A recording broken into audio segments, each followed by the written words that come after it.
I hadn't heard his name in years. The voicemail was short. A woman with a flat, almost mechanical voice reading from a script she didn't believe in. "Mr. Caldwell," she said, "your father's estate has transferred to you per the provisions of his will. Please contact us within 10 business days to finalize documentation." She didn't even pause. Just rattled off an address and a case number before the call ended in a soft click. Simon Caldwell. My father. A man shaped more by absence than memory. A ghost with a social security number. I hadn't seen him since the night he left us, midway through dinner, in the middle of a sentence. He just stood up, chair scraping tile, and walked out the front door without a coat or a word. He didn't take his wallet. Didn't say goodbye. Didn't come back. We waited for hours, then days. Mom kept setting the table for 3. I think she thought he might return like a stray, drawn by the smell of something warm.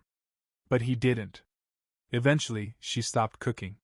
She burned everything he left behind in a barrel behind the shed. His boots, his jacket, the box of cassette tapes he kept in the basement. The fire cracked and spat like it was angry to be fed. But she never touched the house. Because it wasn't hers. He'd bought it before they married. Put it in his name. A piece of land passed down from someone else's regret. He always called it the family anchor, like that was something to be proud of. Now it was mine. I waited almost 2 weeks before driving out. I didn't tell anyone. Just packed a bag, filled a thermos with coffee, and left before the sun came up.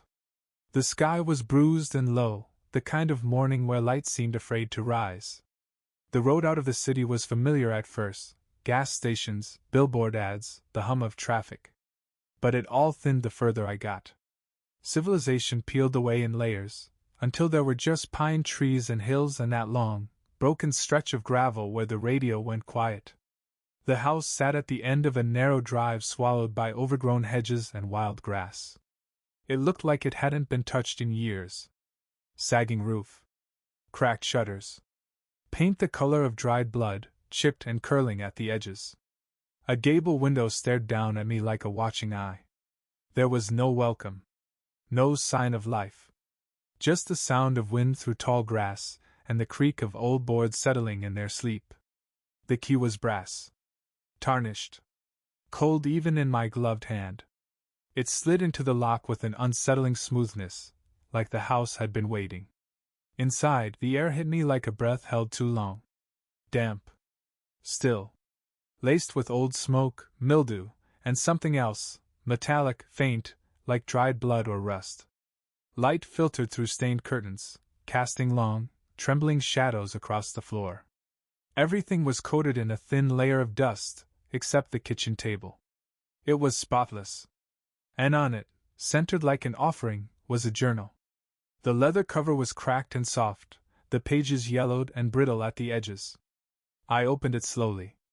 The first page read, "I never meant to be a father. But I had to try. This house made sure of it."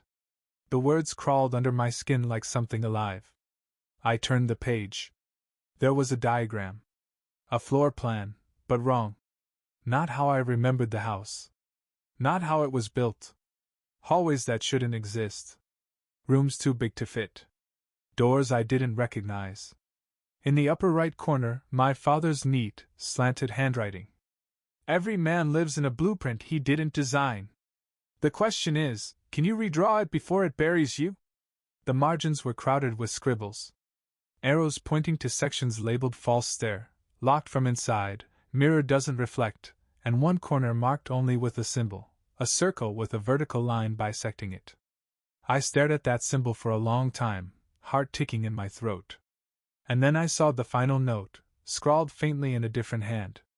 Smaller. Angled. Almost pleading. "You already have." A floorboard creaked behind me. I turned, heart lurching. Nothing. Just the empty hallway stretching toward the back of the house. The light hadn't changed. The shadows hadn't moved. But I had the feeling I wasn't alone. Not entirely. Not anymore. So I picked up the journal. I closed the door. And I stayed. Because something was waiting in this place. Something buried. Something unfinished. And I needed to know what it was. The journal wouldn't let me sleep. I spent that first night on the couch, wrapped in a blanket that smelled faintly of mothballs and tobacco. I kept the journal on the coffee table, within arm's reach, like it might try to crawl away if I looked away too long. The wind scratched against the eaves like fingernails. The old furnace groaned once every hour, exhaling a puff of warmth before lapsing into silence again. I stared at the ceiling until the lines of the wood grain began to move. At 2:17 a.m. The clock on the mantel clicked louder than it should have. That's when I saw the hallway. Not the one that led to the kitchen. Not the one that turned toward the basement. A different hallway. One I didn't remember. It branched off from the far end of the living room, past where the bookshelf used to be. The wallpaper was different, peeling floral with dark stains at the seams. The light there was weaker, like it wasn't coming from any source I could see. Just ambient gloom. I stood up slowly, barefoot on the cold wood. The floor didn't creak. That should have been my first warning. I took a step toward the hallway. The air changed. Thicker. Stiller. I felt it press against my ears, muting the wind, the clock, the world. It was like stepping underwater. There were 3 doors. All closed. All identical, tall, narrow, with brass handles dulled to the color of old teeth. I reached out to the first one and felt my fingers tremble. Before I could touch the knob, something whispered. Not words.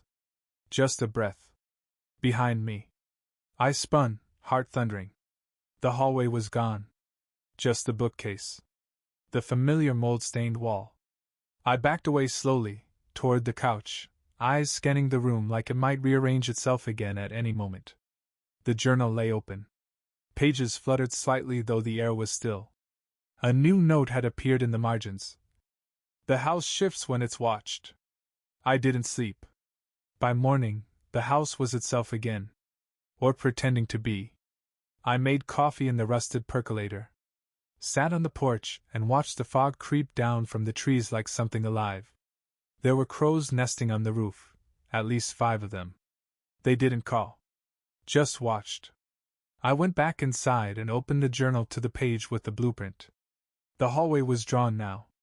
The doors. Marked in the same unfamiliar handwriting. East Wing unauthorized. I turned the page. Another journal entry. Dated in the top corner. 1993, the year he left. She said the rooms weren't there. But I know what I saw. I opened the 3rd door last night. It wasn't a room.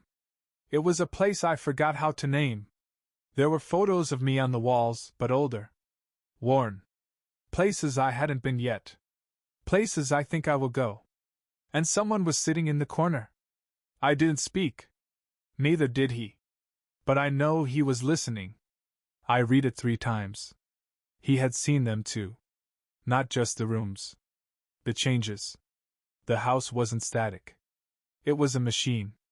A maze. A memory palace folding in on itself.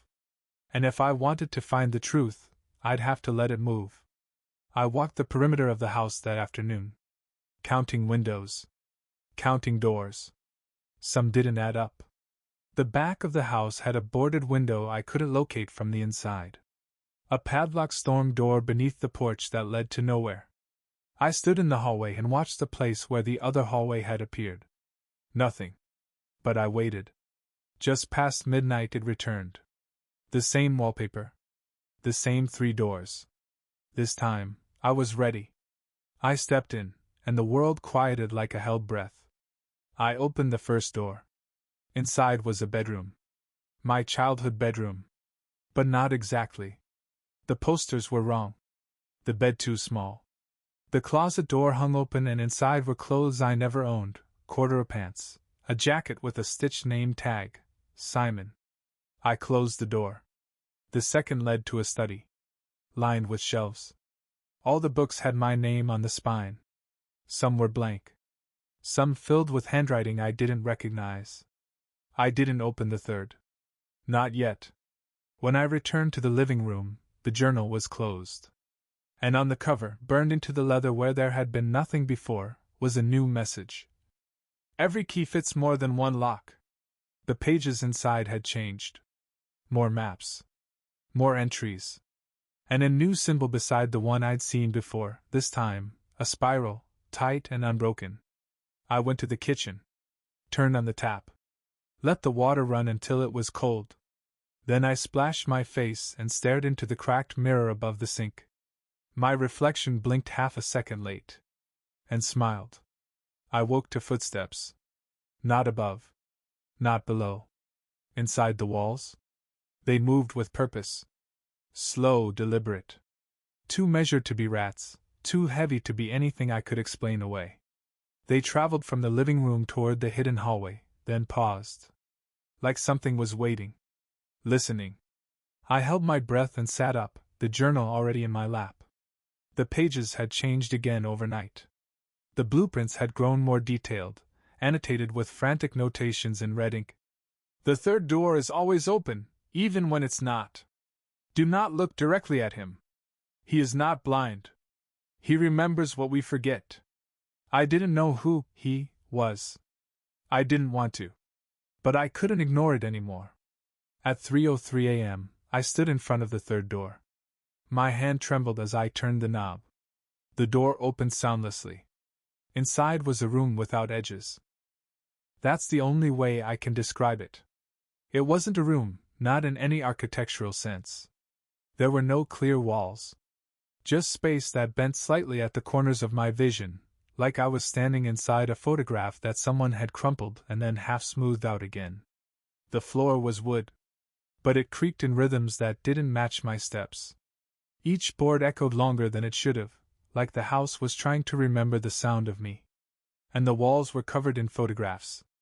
Dozens. Hundreds. Maybe more. They weren't framed. Just pinned, taped, nailed to the surfaces. Many were yellowing. Some curling at the edges. Most were of me. But not me as I was. Me as I might be. Me older. Standing in places I didn't recognize, an apartment balcony in a city skyline I couldn't place, the back pew of a small church, a funeral home with no name. There was one photo of me in this very house, sitting in the hallway just outside the third door, reading the journal. I was wearing the shirt I had on now.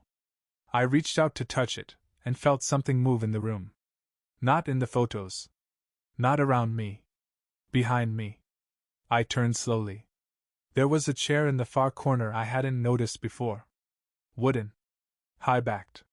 The kind my father used to sit in when he thought. And in it was a figure. Not quite shadow. Not quite flesh. Tall. Lean. Face obscured in motion or blur, like I couldn't quite focus on it. But I could feel his eyes. Watching me through the static. He didn't move. He didn't speak. But he leaned forward slightly. And the moment he did, every photo in the room fluttered as if caught in a breeze. I backed out slowly, heart pounding so hard I thought it might split me open. The door did not close behind me. I turned back to look, and it was gone. The hallway again replaced by wall, seamless and still. But something was different. The air.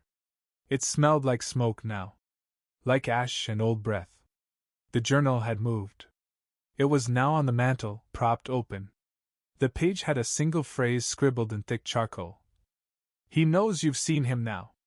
The crows were gone from the roof that morning. In their place was a single feather. Charred at the tip. Left on the welcome mat like an invitation. I didn't open the journal again that day. Instead, I started nailing the doors shut. Every one I could find. Except the third. Because some doors don't stay closed. Some were never built to. The smell of smoke lingered for 3 days. It soaked into my clothes, my hair, the wallpaper. Every breath I took felt like it came through a chimney. But there was no fire. No ash.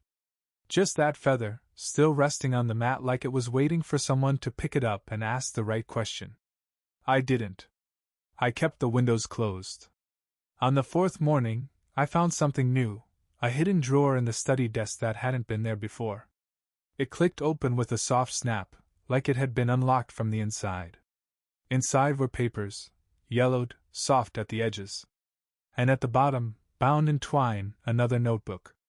Smaller than the journal, but thicker, like it had been written in over years. The first page bore my father's handwriting. If you're reading this, it means you've made it past the third door. It means you're asking the wrong questions. Good. That means you're close. The pages that followed weren't entries. They were diagrams. Floor plans? Not just of the house. Of me. There were sketches of organs, veins, bones. Notes like, inherited tremor begins in the left hand, observe under stress. And, voice pattern stabilizing. Mimics mine more with each year. Accelerated imprinting? One page had a silhouette, my silhouette, with arrows pointing to the skull, spine, and heart. We build our children like blueprints, he'd written. And then wonder why they can't carry what we leave behind. I sat with that sentence for a long time.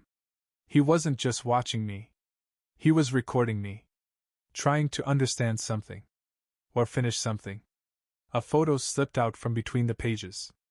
Not one of the strange ones from the third door. This one was clearer, older. Me and him in the yard, maybe age 7. He was kneeling behind me, hands on my shoulders, looking into the camera. I was smiling. He wasn't. On the back, in different handwriting. Iteration 5. Holds promise. My hands went cold. There were no other siblings. Not that I knew of. What did he mean by iteration? I started pacing. Counting doors again. Measuring walls. The blueprints from the notebook didn't match the house, not the one I was standing in. But they weren't exactly wrong either. More like suggestions. Potential versions. Rooms that could be there. Might become there. The hallway from the third door was marked clearly now. It had a name scribbled in the margin. Memory loop, stage 3 exposure unstable. And below it. Do not let him stay too long. He'll forget which version he is. I went to the mirror. I stared. My reflection didn't blink this time. It just watched. Then it lifted its hand. I didn't. I stepped back. My heart was in my throat. The room felt wrong. Angled. I ran my hands along the wall beside the fireplace, and found it, a new seam. A door frame that hadn't been there the day before. Not open. Not closed. Just waiting. I opened it. A staircase led downward. Tight spiral. Stone walls. No light. I went anyway. At the bottom was a workshop. Long tables. Rusted tools. Chalk diagrams across every wall. In the center, something covered in a black sheet.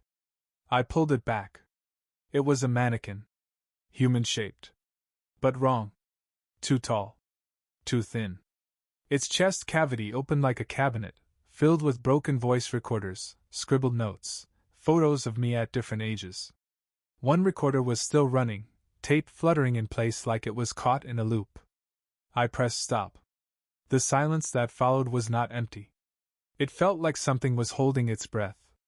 Then I heard the door above shut. And I was not alone. Somewhere in the dark behind me, I heard my own voice whisper. You're almost there.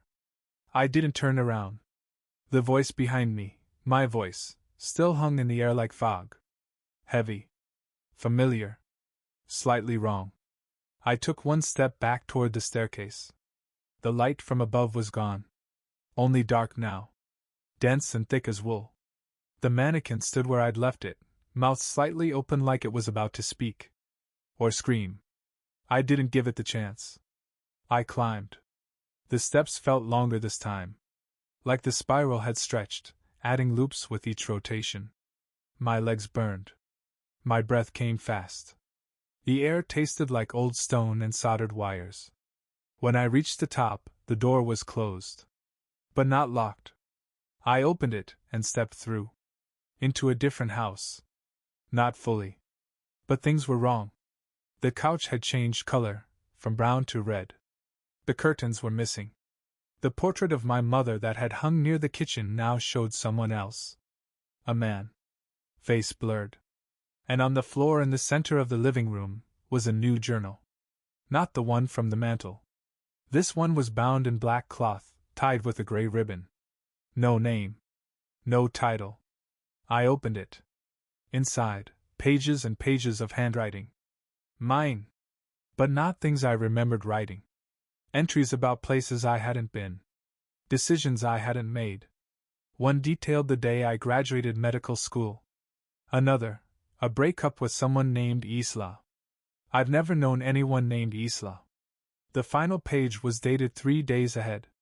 It read, "The subject has returned to loop 5. Integration nearing completion. Emotional recall stable. We expect transition to finalize within 72 hours.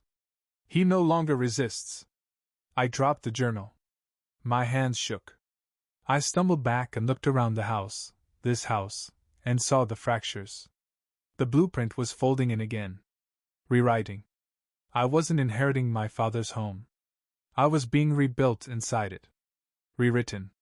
Assimilated.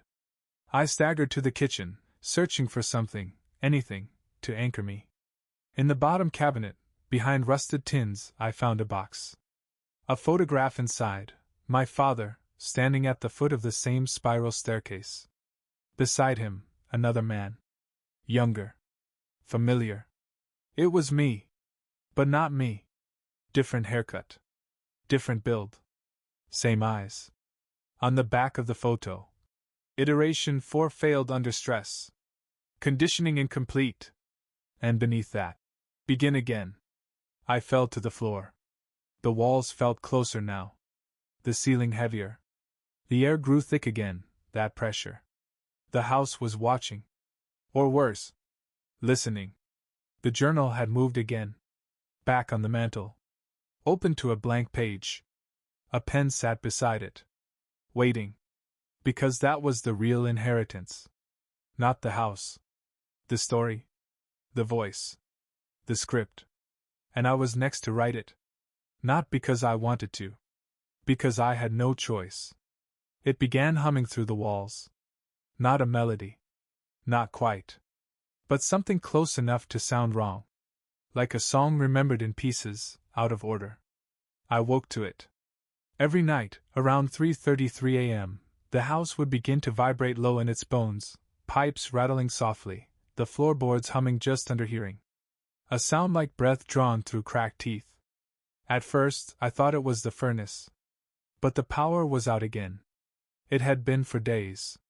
The humming didn't stop when I unplugged the fuse box. Didn't stop when I stood outside the house and listened. It was coming from inside. It was coming from below. I followed it. Down the hall. Past the place where the third door had once been. The wallpaper there was peeling faster now, like the house was shedding its skin. Beneath it, layers of older wallpaper, patterns buried under patterns. Faces, almost. Faint and smeared. Like they'd been watching too long. The humming deepened the further I went. And then it spoke. Not in words. Not at first. Just a single sound that wasn't mine, but wore my shape. A low, scraping whisper that seemed to stretch across the walls, into the grain of the wood, vibrating through the nails. It said, "Tell me again." I froze. Then, "Tell me who you are." I turned, heart hammering, but there was no one behind me. No shape. No shadow. Just the hallway, warped now, longer than it should be, the far door drifting slowly open. Inside, the study. But not as I'd left it. The walls were lined with speakers. Old, analog. Stacked in rows. Each one humming faintly, playing loops of voices. My voice. My father's voice. Strangers I'd never heard before. All overlapping, layering on top of one another like sediment. A tape recorder sat in the middle of the floor. On it a note. "Your turn." I didn't want to touch it. My hand moved anyway. Click. Record. And before I could think, I heard my voice say, "I am iteration 6. I was born in this house. I will die here. I have never left." I dropped the recorder. Stumbled back. I hadn't meant to say it. Hadn't thought it. But it came out. Smooth. Automatic. The house answered. Correct. Every speaker shut off at once. Silence pressed in like a wall. And then, in the stillness, I heard the floor beneath me sigh, an old, tired breath escaping from somewhere deep. A panel slid open near the hearth. Inside, a final journal. This one was smaller. Bound in skin, too soft to be leather. It had no writing. Just drawings. A man. Then a boy. Then the man again. Over and over. Changing slightly. Clothes. Eyes. Scars. Each one labeled. Version 1. Version 2. Version 3. And finally, Version 6, accepted. The last drawing was of me. Looking into a mirror. Mouth open. Speaking words I hadn't written. But would. Because the house already knew what I would say. Because the voice wasn't mine. Not anymore. The house started answering before I asked.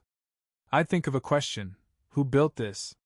Why me? And the floorboards would creak in a pattern like breath or Morse. The walls would groan once for yes, twice for no. It was subtle at first. Easy to dismiss as paranoia, the way wind can sound like words when you're lonely enough. But then the rooms began to change. Not dramatically. Not all at once. Just shifted. The study door would now open into the kitchen. The hall mirror reflected me 10 seconds delayed. The closet where I found old jackets now contained boxes of cassette tapes, each labeled with dates that hadn't happened yet. Each one stamped with my name. Some of the tapes had already been played. Others were blank. I started cataloging them. Listening in snatches. Sometimes it was my voice, reading from journals I'd never written. Sometimes it was my father, his words slow and measured. If he finds the corridor early, the loop won't hold. Adjust accordingly. One tape was different. It began with static. Then, you don't know what you are yet. A pause. Breathing.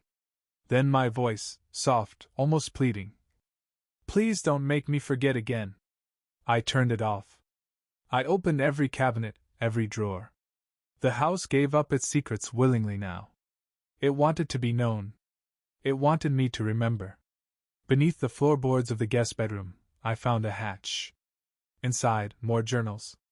Labeled not with names, but symbols. Spirals. Crosses. Circles with the top half missing. Each one filled with blueprints and notes. The handwriting changed every few pages. Some matched my father's. Others mine. I didn't remember writing them. One diagram labeled the hallway behind the third door, recursion wing. Another, memory engine, rebuild phase. The final entry read: He will resist once. He will accept twice. The third time, he will thank us. I closed the book. Sat on the floor. Let the cold of the earth bleed up through me. There were versions of me I had never met. Versions that had walked these same halls. Spoken the same sentences. Broken in the same places. The difference now? I could feel them watching. Reflected in window glass. Trapped in mirror frames. Ghosts that wore my smile just slightly too wide. They didn't move unless I looked away. But they were there. Some nights I woke to find the furniture rearranged into circles. Every chair facing inward. A recorder set in the middle. Once I played it. It was a loop. Me, whispering. It's not that the house remembers. It's that it never forgets. I didn't sleep after that. Because now, the walls didn't just listen. They recalled. And they wanted me to understand something simple and terrible. This wasn't my father's house. It was mine. Always had been. Every version. Every time. It waited for me. I just didn't know where it was until the house decided I was ready. The mirror. It was buried deep, behind the false study wall, through a corridor that pulsed when I walked it, like the house had arteries. My footsteps echoed wrong. Half a beat too slow, then too fast, like the walls were deciding how time should pass. I followed the humming. Not the one I'd heard before, this was lower. Hungrier. Less like music and more like a mouth pressed to wood, whispering something it wasn't supposed to know. I opened 6 doors before I found it. Each one led into another version of the same hallway. Paint peeling in slightly different patterns. Dust settled in loops on the floor, like it remembered footsteps. Every exit brought me further in. And then I stepped through a final frame, one I hadn't opened but had simply appeared, and found myself in the mirror room. Circular. The ceiling high and sloped like the inside of a bell. And in the center, floor to ceiling, a mirror the size of a cathedral window. Framed in iron. Smooth. Too smooth. The kind of mirror that doesn't show your reflection but decides it. I approached slowly. My pulse thrumming behind my eyes. It didn't reflect the room. It reflected the house. Every version of it. Shifting behind the glass like layers of paint rubbed down to their ghosts. My face flickered in and out, older, younger, scarred, clean-shaven, bloodied, blank. I reached out to touch it. And it moved. My hand didn't meet glass. It met air. And then, I was somewhere else. Not gone. Not transported. Just sideways. The mirror room behind me. The mirror still ahead. And in it, one version of me was waiting. Not moving. Not blinking. Just watching. He spoke. I've been you 3 times. His voice was raw. Warped. Like a tape played too often. Every time I failed to finish the loop. Every time I chose the wrong memory to keep. I tried to speak. Nothing came out. You think you're here to escape, he said. But there is no outside. There is only versioning. The mirror pulsed. Light behind it. Then images, flashes. My mother in the kitchen, humming a tune she never sang. My father's hands building a model of this very house. A newborn. Labeled version 1. A teenager standing at the edge of the 3rd door. Labeled version 3. Me. Now. Labeled active. The mirror voice smiled. You wanted to see. Now you have. He walked toward the glass, and I backed away, into myself. Back into my version. The mirror went dark. I was alone again.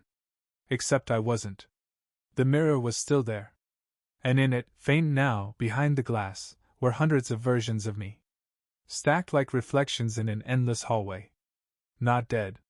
Not gone. Just waiting for their turn. Because the house wasn't built to hold a man. It was built to hold every version of him. And now that I'd seen the center, I understood. There is no outside the house. There is only the next version. And I am still being built. I stopped closing the doors. At some point, it didn't matter anymore. They never stayed shut. Not the original ones, not the ones the house kept adding when I wasn't looking. Some doors now opened directly into other memories, whole moments collapsing inward like lungs giving out. I walked through one and found myself back in the study, but smaller, younger. The wallpaper had shifted again, now the exact shade of my childhood bedroom. My knees buckled when I saw the chair, the one he used to sit in, the one he'd disappear into while the world worked around him. He was there. My father. Not quite him. A version. Still, stiller than any memory had the right to be. He looked at me with empty eyes. Black like wells. Voice low and distant. You gave the house permission when you spoke back. I wanted to scream. But the house absorbed the sound. Every wall, every floorboard, every stair, it swallowed it whole.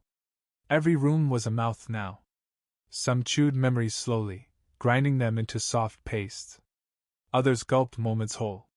I lost 2 hours in a linen closet that led to a copy of the backyard where it was always October, always raining, and I was always 10.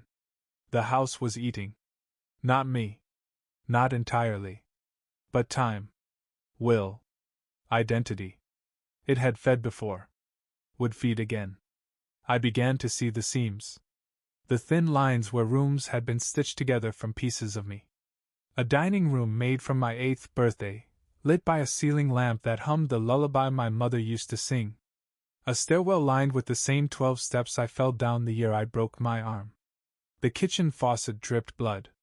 Only when I looked at it. I stopped looking. But the house didn't stop watching. The voices got louder. Not voices from the house, voices of the house. Walls whispering memories I hadn't lived. Ceiling beams creaking with words like version, reset, hold. Every room wanted to speak its version of the truth. Every mouth needed to be fed. I returned to the mirror room. It had changed. Fractured into reflections that argued with each other. Some pleading. Some smiling. One banging against the glass with its teeth bared, its eyes wide with hunger. The center mirror, still intact, held only a black door. No reflection. Just a door. Open. Inside, silence. But I knew what it meant. The house had taken what it wanted. Now it was asking me to enter it fully. To become another room. To speak in its voice. To open my mouth wide enough to swallow everything. I stepped through the black door. It wasn't a room. It was absence. Silence so complete it scraped against my teeth. I couldn't see, not really. Not with eyes. But I felt it, a presence around me, ancient and intimate. The house unfiltered. Its true shape. A mouth that had never stopped widening. And at the center a chair. Wooden. Familiar. Mine. I sat. I don't know why. There was no command, only inevitability.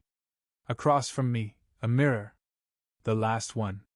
Cracked down the middle, but still whole. It didn't reflect me. It reflected a room, a study lined with journals, dust, a ticking clock that had never once told time. The first room. The real one. And behind the glass, another me. This version didn't blink. Didn't move. He only watched. Until I did what he had always waited for. I reached out. The glass gave way. Not like water. Like memory. I felt everything. Every version collapse inward. Every loop condensed into one terrible truth. I had never left. I had always returned. This wasn't the house my father left me. It was the house I built trying to find him. Every blueprint, every echo, every room shaped by need, by grief, by the absence of his voice. I wasn't walking through my inheritance. I was walking through my own mind. A house made of repetitions. Regret. Rehearsal. I opened my mouth. And for the first time, the house listened. Not to repeat me. To become me. I felt the floor settle beneath my feet. The air shifted. Warmer now. Final. Somewhere far away, or maybe very near, I heard the creak of a door closing for the last time. No lock. No key. Just the sound of something ending. And a voice that was, finally, mine. This is the version that stays.